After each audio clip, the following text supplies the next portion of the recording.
So heroine Shruti Haasan గారు అంటే తెలియని వాళ్ళు ఉండరు. ఎందుకంటే ఆవిడ ఒక స్టార్ హీరోయిన్, ఒక వెలిగి ఇప్పుడు అంటే ఏదో కొత్తగా ప్రయోగాలు చేస్తూ ఎప్పుడు ఆమె సోషల్ మీడియాలో నిలుస్తూ ఉంటారు. ఆమె ఇన్స్టాగ్రామ్ ఫాలోవర్స్ కానీ సోషల్ మీడియా రీచ్ కానీ గట్టిగా ఉంటుంది. మరి అయితే ఆమె ఈ మధ్య తాజాగా వాళ్ళ పేరెంట్స్ గురించి ఒక స్టేట్మెంట్ అయితే చేశారు. అంటే వాళ్ళ వల్లే నేను ఈ స్థాయిలో ఉన్నానని కొంచెం నెగిటివ్ వేలో చెప్పారు.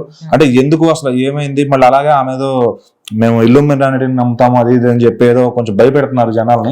సో అసలు ఏంటి ఆమె పూర్తి కథ ఏంటి అంటే రీసెంట్ గానే పింక్ విలా అని అక్కడ బాలీవుడ్ లో చాలా ఫేమస్ ఇంటర్వ్యూయింగ్, అందులో చాలా మట్టుకి ఫ్యాన్స్ చిన్న ఫ్యాన్స్ తో కూడా చేయించుకుంటారు అనమాట. అండ్ అదే విధంగా స్టార్ హీరోయిన్స్ అందరూ కూడా ఇంటర్వ్యూస్ ఇస్తూ ఉంటారు.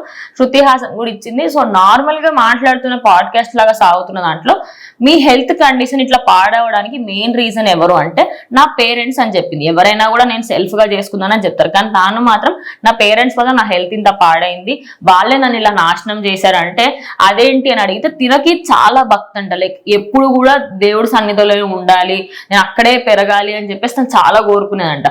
కానీ కమల్ హాసన్ గారు ఎప్పుడూ కూడా కనీసం టెంపుల్ కి వెళ్తా అన్నా కూడా వెళ్ళనిచ్చేవారు కాదంట. వాళ్ళ తాతయ్యతోనే తిను టెంపుల్ కి వెళ్ళినా కూడా తనకు చెప్పకుండా వెళ్ళాట. అలా తను చాలా లైఫ్ లో ట్రామటైజ్ అయిపోయిందంట.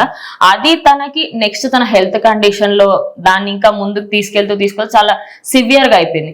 ఇంకా దాని తర్వాత తన లైఫ్ లో ఎవరైతే బాయ్ ఫ్రెండ్స్ లాగా వచ్చారో వాళ్ళతో లివ్ ఇన్ రిలేషన్షిప్ లో ఉంది, బ్రేకప్ అయిపోయేది, మళ్ళీ ఇంకొకరు అని చెప్పారు. రీసెంట్ గా కూడా మళ్ళీ బ్రేకప్ చేసుకున్నారు.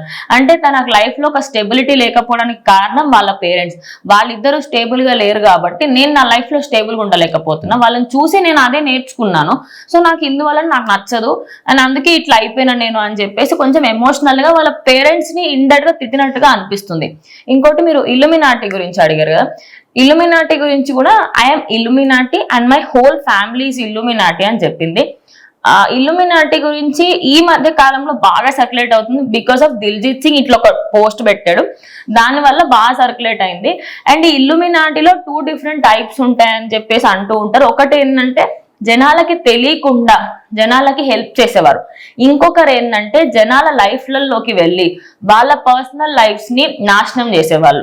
ఈ 2 కేటగిరీస్ ఉంటాయి. కానీ తిను పాజిటివ్ గా చెప్తుందా మరి లేకపోతే నెగిటివ్ గా చెప్తుందా అర్థమైతే తన మాటలతో చూస్తే దేవుడిని నమ్మని వాళ్ళ ఇల్లుమినాటి అనేదాన్ని నమ్ముతారు. సో మరి తిను దేవుడిని నమ్మి మళ్ళీ నేను ఇల్లుమినాటి ఫ్యామిలీ నుంచి వచ్చాను, I believe in Illuminati and the member of it అంటుంది.